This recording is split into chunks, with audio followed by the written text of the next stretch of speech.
February 15, 1990, well over 1,000 Tufts students boycotted classes, rallying outside Ballou Hall in cold and sleet to oppose proposed cuts to financial aid. University chaplain Scotty McLennan addressed the crowd. Tufts was founded to be a poor man's college, he said, asserting that this original image had faded and urging the administration to reconsider the cuts. Today, the conflict between the cost of running a university and the obligation to educate all comers is more relevant than ever. It's kind of just like frustrating sometimes to look at how high tuition is, how many people don't have to even worry about financial aid on this campus.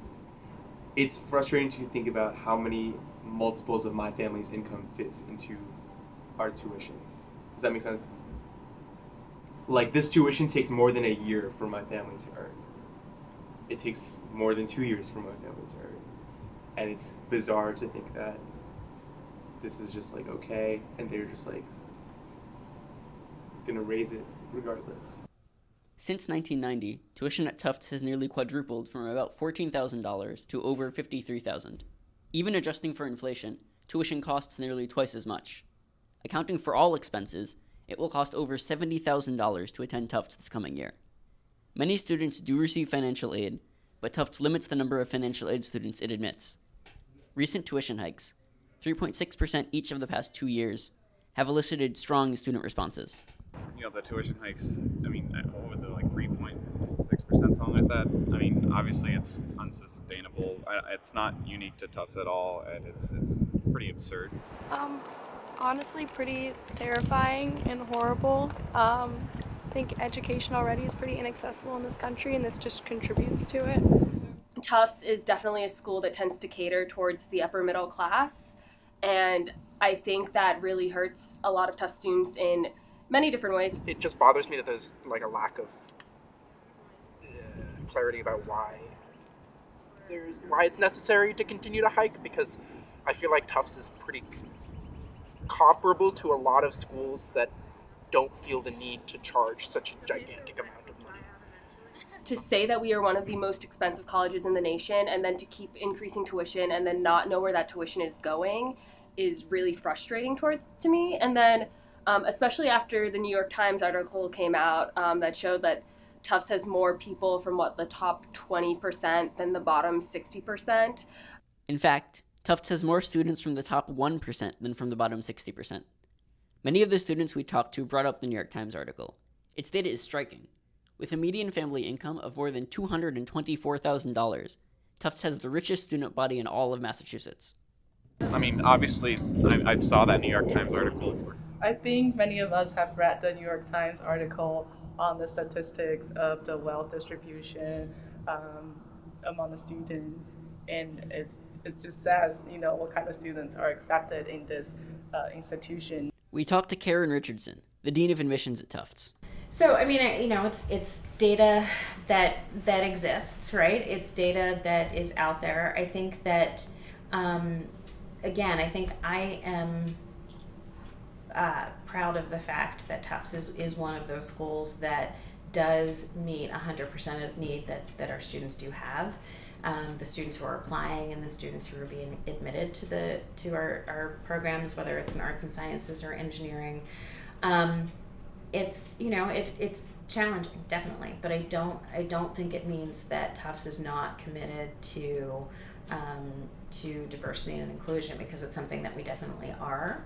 James Glazer is the Dean of the College of Arts and Sciences. He emphasized the need for Tufts to admit students from different economic backgrounds, but downplayed the article's findings. Well, as you know, statistics can tell you very many different things, and a median is not going to give you the whole picture. It doesn't mean that we don't have a lot of affluent students here, but a median doesn't actually allow you to capture what the whole distribution is. I'm a dean, but I'm also a father here. My children have gone to school here. And I know that their experience has been enhanced by the fact that they connect with all different kinds of people. Here's the thing. University is a very expensive institution to run. Our labor is very costly. The people that we hire have PhDs and have gone to school for really long periods of time. It's very infrastructure heavy. You know, we have 150, I don't quote me on that exact number, but a lot of buildings here. It's a very big operation, and it's like a little city. So it's expensive, and the tuition increases do not cover the increases in our costs.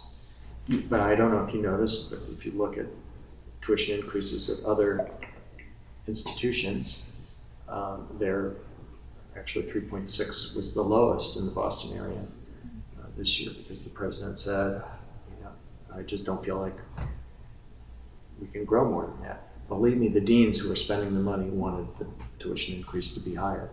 This is not entirely accurate. Boston University, UMass Boston, and MIT all saw smaller tuition increases than Tufts over the past year. One person who does not wish the tuition increases had been higher is Parker Breza. Parker is a leader of Tufts Student Action, a group fighting the tuition hikes. So we're a group of students who are devoted to fighting for racial, economic, and gender justice at Tufts and within our surrounding communities and our host communities. And our current campaign is Hold the Hike, calling on Tufts to be accountable for their tuition and the composition of their student body.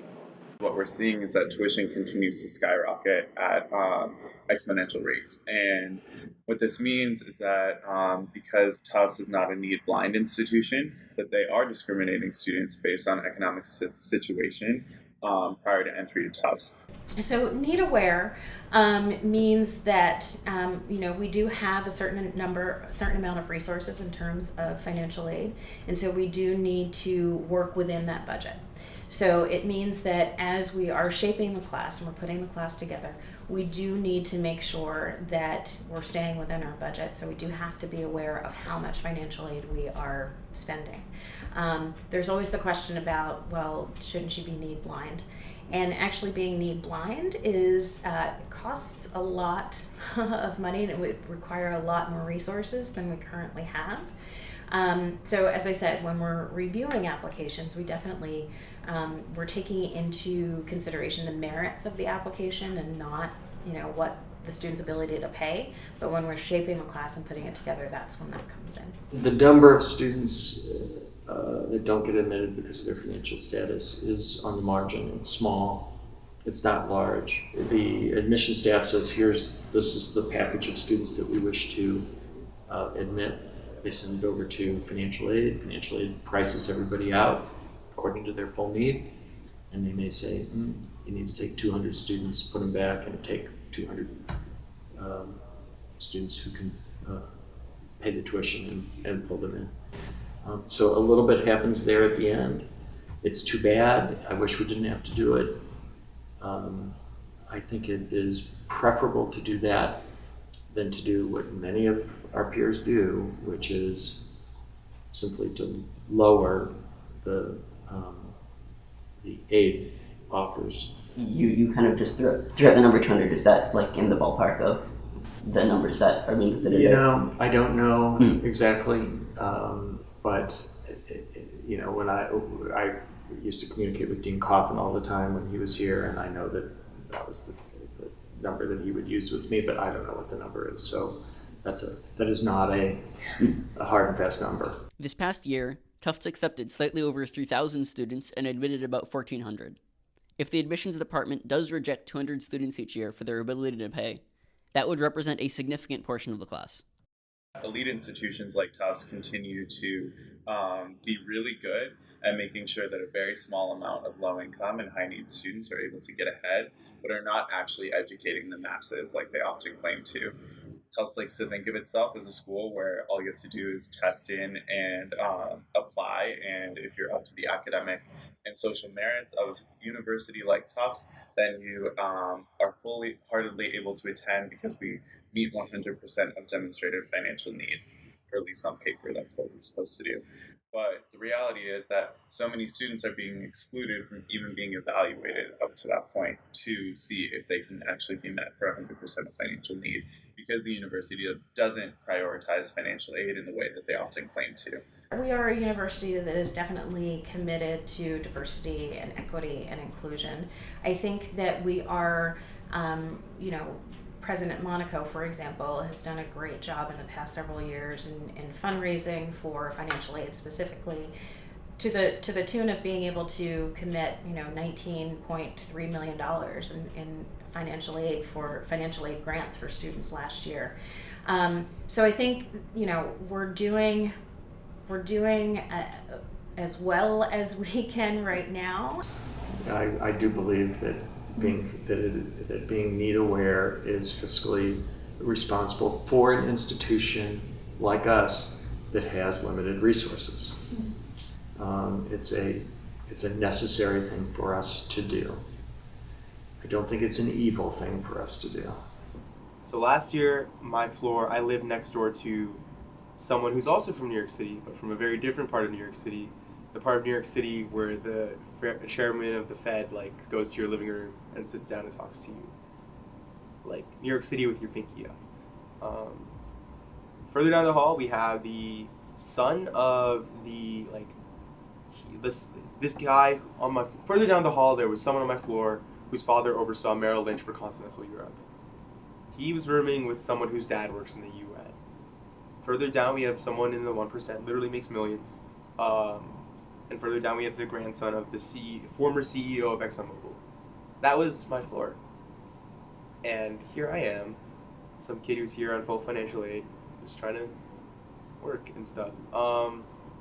It can feel really isolating. Economic diversity at Tufts is a funny thing because we pretty much have none. Admissions counselors we're humans too, and some of us have been through this. I was a financial aid student. I'm a first generation college student who went away to college and had to think about financial aid and got stressed out about it every once in a while because you run into different situations that you're not expecting.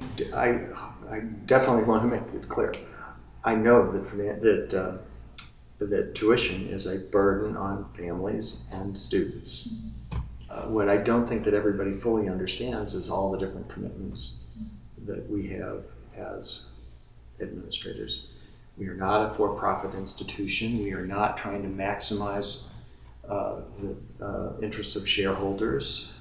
We're not squirreling away lots of money. Universities like Tufts are really a great way to actually flatten out economic status in the United States, to actually reduce income inequality and allow students from low-income backgrounds to get ahead. And so when we're only allowing that opportunity for a very small amount of people, but the promise says that it's for everyone, there's a gap in terms of what is being proclaimed and what the values that are stated are and what the actual reality and policy is. When the amount that the school costs is keeping kids who need money from applying, at a certain point, you can't have a socioeconomically diverse school. And I certainly feel like this is not a socioeconomically diverse school. That's all I have to say about it.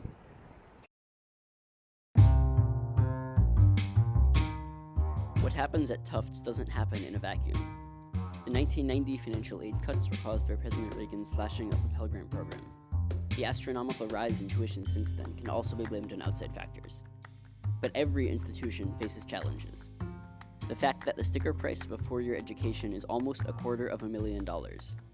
The fact that Tufts has the richest student body in Massachusetts. The fact that poor and middle-class high schoolers are rejected out of hand for their ability to pay. These are the result of choices that have been made. It may well require difficult trade-offs, but Tufts can choose a different path.